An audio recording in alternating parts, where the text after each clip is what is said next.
Chapter 5 of The Meaning of Life and Other Essays by Archbishop Alban Goodyear, S.J. Abiding Sorrow. I once did a great injury to a very dear friend. Something he had done had tried me, something he had said had roused me.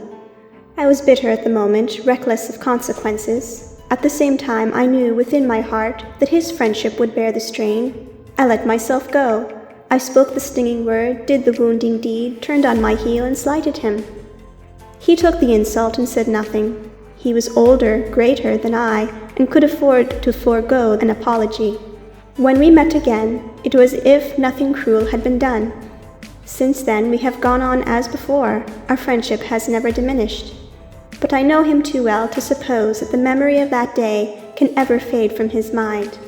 I know he has forgiven. In practical life he has forgotten, but the wound cannot be recalled, and the scar must always remain. I have never apologized. His manner has shown me clearly enough that to do so in any form of words would only be to hurt him the more. Yet could I forget? The older we grow together, the more I understand his delicate sympathy of heart, the more I realize what it is that I have done. It is a lasting shame to me, a lasting agony, which only increases with time. He has forgiven, all the more is it impossible for me to forgive myself. He has forgotten, at least so far as not to let it come between us. All the more can I not forget, and must be drawn the more to him on its account. Though all is past and done with, yet the sorrow abides. Though love has increased, yet the pain is always there. Though friendship has restored me to equality, yet the craving is greater now than ever it was before to make atonement and to show him that I am true. I know now of what I am capable.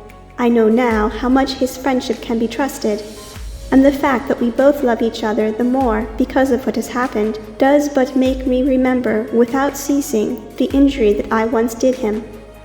If he were to die, my sorrow would not cease. It is part of the friendship that exists between us, and with that friendship would overleap the grave. My efforts at atonement would not diminish, rather they would grow. For if death is what I take it to be, then I can show him better after death than ever I can show him now the longing that I have in my heart. If this is true of a friend among men, what shall I say of the friend of friends? Peccatum meum contra me est semper. My sin is always before me. I have done him an injustice. I have resented the strain of his friendship, sacrificed him in the face of a trying circumstance, exchanged him for others whom I had neither the courage nor the character to despise. He has taken the insult and has said nothing. It was not his dignity that was lowered, but mine that was annihilated by the condescension. He has forgiven and has told me so, giving me his word as guarantee. He has said that so far as he is concerned, the past shall be as if it had never happened. But am I, on that account, freed from the burden of consciousness of shame? The fact of the insult still remains. The fact of the wound and the scar that marks its place still stands.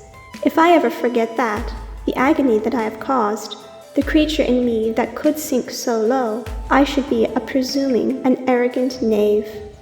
To make atonement is well nigh useless. He needs no such thing. All the more can I never forget, no, not even though he has died and has risen and is in his glory.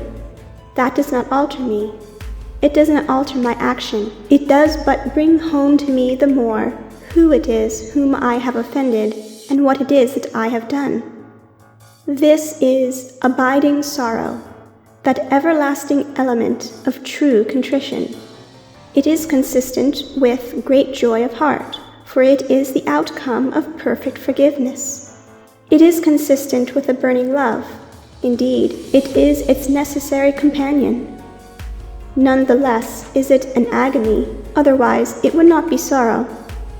Lord, that I had never offended thee.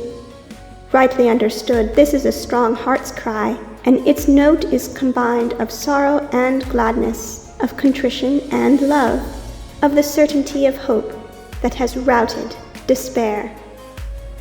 End of chapter 5.